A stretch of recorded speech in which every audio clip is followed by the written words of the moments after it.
레위기 12장 1절부터 8절까지 한 절씩 교독하겠습니다. 여호와께서 모세에게 말씀하여 이르시되 이스라엘 자손에게 말하여 이르라. 여인이 임신하여 남자를 낳으면 그는 이레 동안 부정하리니 곧 월경할 때와 같이 부정할 것이며 여덟째 날에는 그 아이의 포피를 뵐 것이요 그 여인은 아직도 33일을 지내야 사절이 깨끗하리니 정결하게 되는 기한이 차기 전에는 성물을 만지지도 말며 성소에 들어가지도 말 것이며 여자를 낳으면 그는 두 일해 동안 부정하리니 월경할 때와 같을 것이며 사절이 깨끗하게 됨은 66일을 지내야 하리라.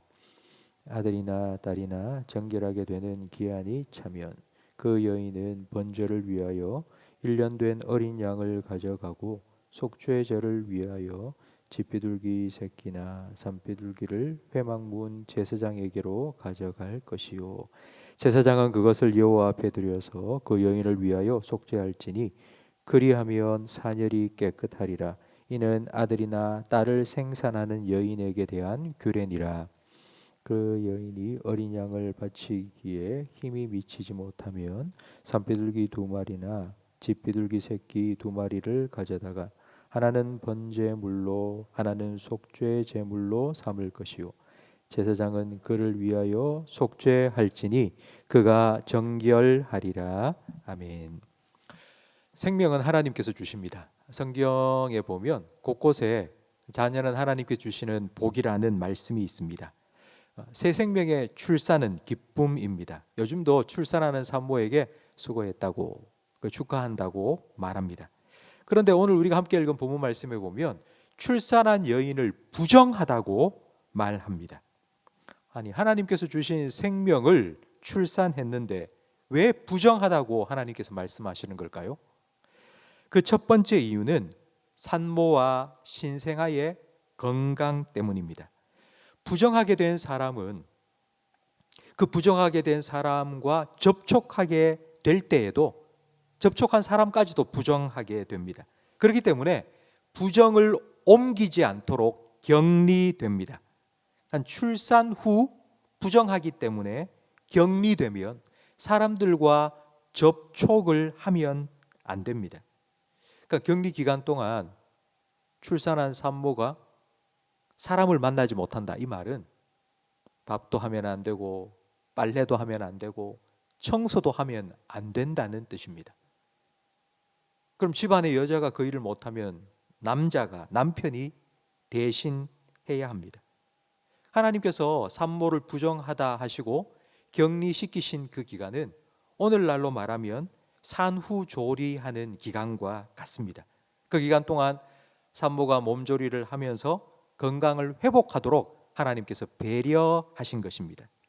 그 기간이 남자아이면 40일 그리고 여자아이가 출생하면 80일입니다.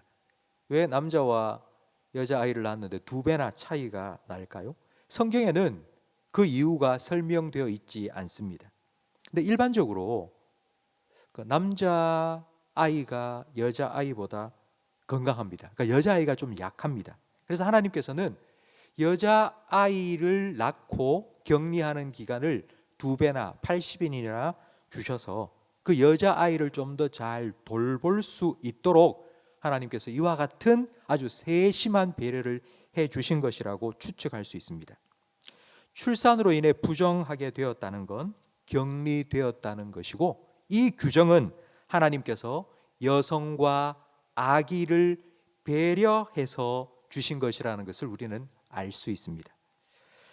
출산한 여인을 부정하다고 말하는 첫 번째 이유는 건강상의 이유고 두 번째 이유가 있는데 그건 영적인 이유입니다. 출산한 여인이 부정하게 된 이유를 2절 말씀과 5절 말씀에 보면 산혈이 있기 때문이다. 출산하면서 피를 흘렸기 때문이라고 말씀합니다. 피는 생명의 상징입니다. 레위기 17장 11절 말씀에 보면 육체의 생명은 피에 있음이라 내가 이 피를 너희에게 주어 제단에 뿌려 너희의 생명을 위하여 속죄하게 하였나니 생명이 피에 있으므로 피가 죄를 속하느니라. 하나님 말씀하셨습니다. 그러니까 피는 생명의 상징이기 때문에 죄를 지어서 죽어야 하는 사람을 대신하여 제물을 잡아 그 피를 흘려야지만이 속죄가 이루어진다고 말씀합니다.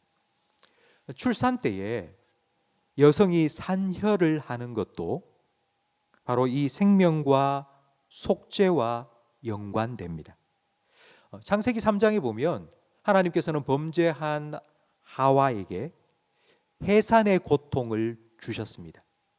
하와가 산통을 겪고 산혈을 하면서 내가 죄를 지어서 이런 고통을 당하는구나. 그 죄의 결과는 피를 흘려야 되는 것이구나 라는 것을 기억하게 하신 것입니다. 구약 성경에는 해산의 고통에 대해서만 말씀하고 있지만 신약 성경에는 해산을 통한 구원이 이루어졌음을 말씀합니다. 디모데전서 2장 14절 말씀에 아담이 속은 것이 아니고 여자가 속아 죄에 빠졌습니다. 그러나 여자들이 만일 정숙함으로 믿음과 사랑과 거룩함에 거하면 그의 해산함으로 구원을 받으리라 말씀하십니다. 해산함으로 구원을 받는다는 뜻은 산모가 산통을 겪고 산혈을 함으로 새 생명이 태어나는 것처럼 예수님께서 십자가 위에 고통을 받으시고 피 흘려 죽으심으로 우리가 구원을 받게 되었다는 것을 깨닫는 것입니다. 하나님께서는 여성들에게 출산을 통해 이런 구원의 놀라운 비밀을 깨닫도록 은혜를 베풀어 주신 것입니다. 저는 목회를 하면서 보면 남자 성도님들보다 여자 성도님들이 훨씬 더 은혜를 잘 받으세요. 그 이유가 뭘까 생각해 보면 바로 이것 때문인 것 같습니다. 하나님께서 특별한 은혜를 여성들에게 허락해 주셨기 때문입니다. 제가 한 가지 더 여러분과 나누고 싶은 것이 있습니다. 최근에 선거를 치르면서 남녀 양성 평등 문제가 큰 이슈가 되었습니다. 사회적인 우리나라 전체 큰 이슈가 되었습니다. 남성들은 우리는 남자라서 차별받는다고 말하고, 여성들은 내가 여자로 태어났기 때문에 이런 사회적인 차별을 받는다고 이제 주장을 하면서 남녀 간의 대결 아닌 대결이 이루어졌습니다. 그러나 하나님께서 그렇게 창조하신 겁니다. 다르게 창조하신 겁니다. 하나님께서 다르게 창조하셨다는 건 하나님께서 맡기신 역할도 다르다는 것입니다. 이걸 차별로 이해하면, 이게 차별이다라고 말하면 남성과 여성은 만날 때마다 싸워야 합니다. 근데 그건 차별이 아니라 차이입니다. 하나님께서 남자와 여자를 다르게 만드신 이유는 남자의 부족한 부분을 여자가 조금 보완해서 도와주고, 여자가 조금 부족한 부분을 남자가 도와줘서 하나가 되어 함께 살도록 하심입니다. 근데 이걸 성경적으로 바로 깨닫지 못하니 왜 차별하느냐고 서로 싸우고 물고 뜯는 일이 우리에게 지금 일어나고 있습니다. 지금 우리나라는 그 어느 때보다도 분열의 영이 강력하게 역사하고 있는 것 같습니다. 가정에서도, 그리고 나라와 민족 가운데서도, 그리고 교회 가운데서도 분열의 영이 그 어느 때보다도 강력하게 역사하고 있습니다. 어떤 사람의 주장이나 어떤 정치적인 입장, 아니면 사람들의 여론에 좌우되어서 이게 옳다 저게 옳다, 여러분 그 절대로 그렇게 해서는 안 됩니다. 왜냐하면 그 모든 것들은 변하기 때문입니다. 그 모든 것은 상대적인 거기 때문입니다. 내 입장에서 보면 이게 옳은 말이고, 저 사람의 입장에서 보면 이게 옳은 말입니다. 여러분, 이렇게 사람들에 따라서 옳고 그름을 판단한다는 건 구름을 기준으로 삼는 것과 같습니다. 구름을 아무리 기준으로 삼아 놓으면 시간이 지나면 다 흘러가 버립니다. 그 아무 소용이 없는 것입니다. 그렇기 때문에 우리는 오직 하나님의 말씀, 그 진리에 우리의 삶의 기준을 삼아야 합니다.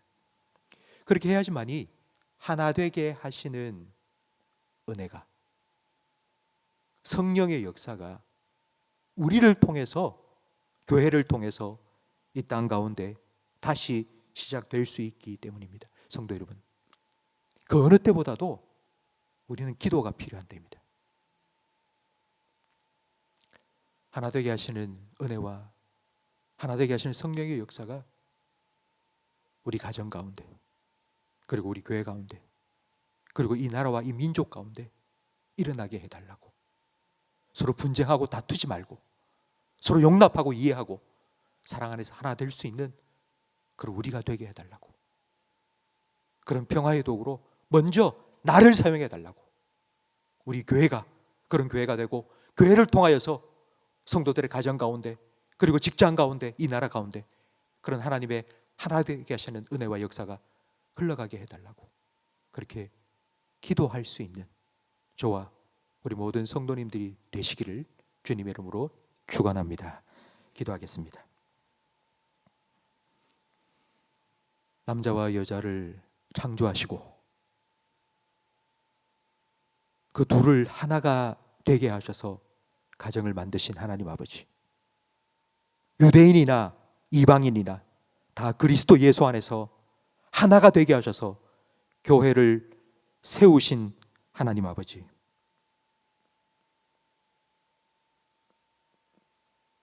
우리의 모습이 다르고 우리의 생각이 다 다르지만,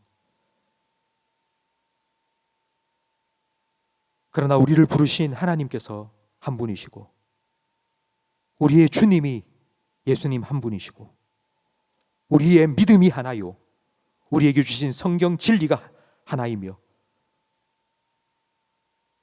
성령께서 우리를 지금도 하나 되게 하시기 위하여서 우리 가운데 일하고 계신다는 것을 저희들이 분명히 깨닫게 해 주셔서, 그 성령의 하나 되게 하심으로 인하여 회복해 되는 은혜가 먼저 우리 가운데 일어나게 해 주시옵소서. 다툼과 분쟁, 탐욕과 정욕으로 인하여서 갈리고 나뉘어져 있는 이 나라 이 민족 가운데 하나님께서 다시 찾아와 주시고 우리의 기도에 응답하셔서 남과 북이, 동과 서가, 남과 여가 다시 하나가 될 수 있도록 그런 평화의 도구로 우리 성도들과 우리 교회들을 사용하여 주시옵소서. 오늘 주일 잠시 후에 우리 성도님들 이 자리에 함께 모여서 하나님을 예배할 터인데, 코로나의 폭정으로 인하여서 두려운 마음이 있겠지만 하나님께서 성도들의 심령 속에 평강을 허락하여 주시고, 예배하러 이 자리에 참여한 모든 성도들을 주님께서 눈동자와 같이 지켜주셔서 하나님을 찬양하며 예배하며 하나님 주시는 참된 평강과 은혜를 풍성히 누리게 해 주시옵소서. 예수님 이름으로 기도합니다. 아멘.